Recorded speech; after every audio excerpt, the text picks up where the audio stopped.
Christ. And that is so important. If you're going to look for a place where the cults are going to attack, it's going to be there. Deity of Christ.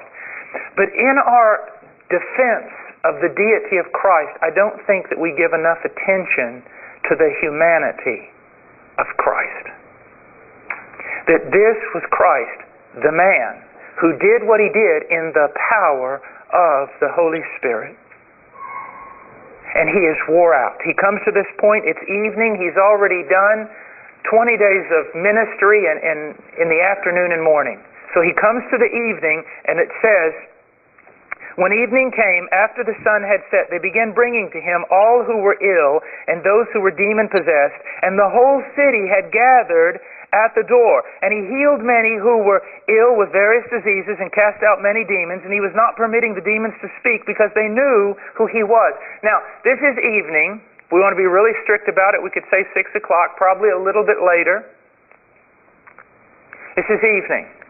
Now, the whole town shows up. Now, to try to give you an idea what this might be like, I was in a place called Santa Rosa, about probably 40 kilometers de Ayabaca, which probably doesn't mean a whole lot, in the Andes Mountains. Place I'd preached there. There's about 1,500 believers gathered, and we would preach there.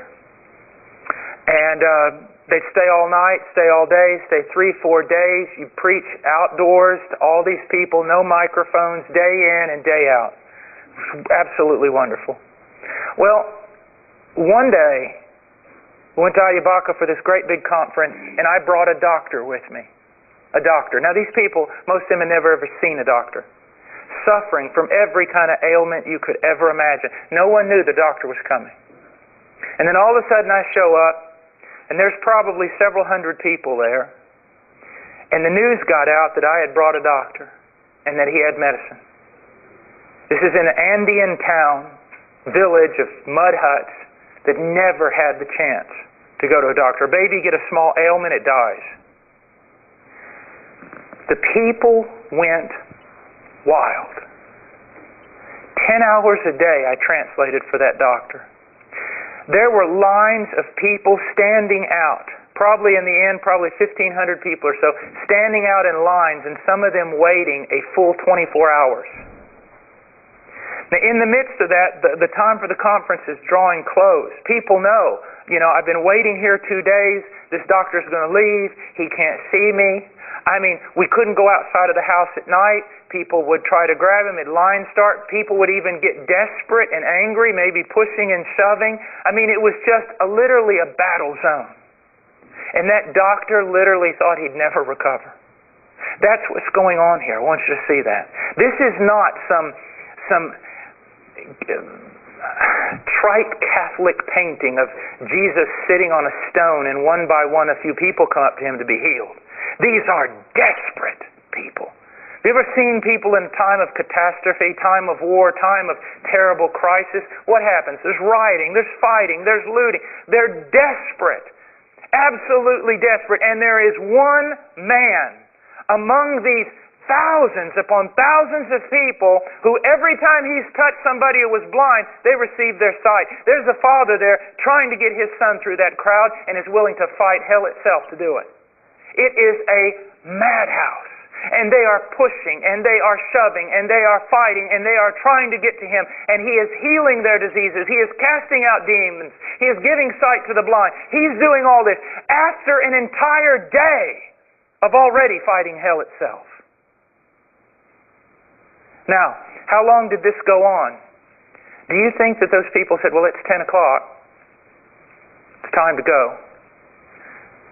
The only thing I try to figure out in this passage is I believe that he had to exercise something of his deity here just to get out of the house in the morning. I guarantee you, if I know anything about human nature and what I've witnessed out of this same thing, there's people sleeping all around that house. People standing on guard, waiting for just a window to crack or a door to open. So this goes on almost probably all night, into almost the wee hours of the night. And he is ministering, and he is absolutely wore out. So what would be the best thing for him to do? Sleep. Sleep all the rest of the morning, sleep the rest of the day, maybe wake up sometime in the evening of the next day. And I don't want to stand against the need for sleep. Sometimes we need to sleep. But I want you to look at something here. I don't want you to think of this as Jesus, God incarnate, alone. But Jesus, the man, filled with the Holy Spirit. Deity, yes, but still true humanity. And after all those hours of ministering, look what it says. In the early morning, while it was still dark. They came when it was dark. He ministered to them through the night. And so while it is still dark, how much did he sleep? An hour? A half an hour? 2 hours?